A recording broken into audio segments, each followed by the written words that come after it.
Friends, if you also want to add your videos to the playlist in YouTube channel, then this video is for you.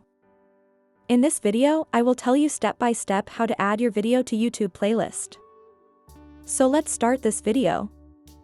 First of all, you have to open your YouTube and tap on your video. When you click on your video, you have to select the video which you want to add to the playlist. After that, click on the three dots in front of the video. After that, click on Edit. When you click on Edit, here you will see an option Add to Playlist. You have to click on it.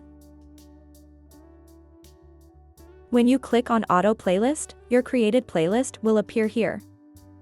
For example, if I want to add it to the first playlist, I will click on YouTube Playlist. After selecting the playlist, click on Done. After that, click on the Save icon top right.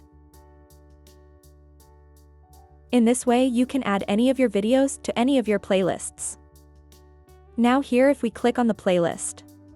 So here you can see that the video we had added has come inside our playlist.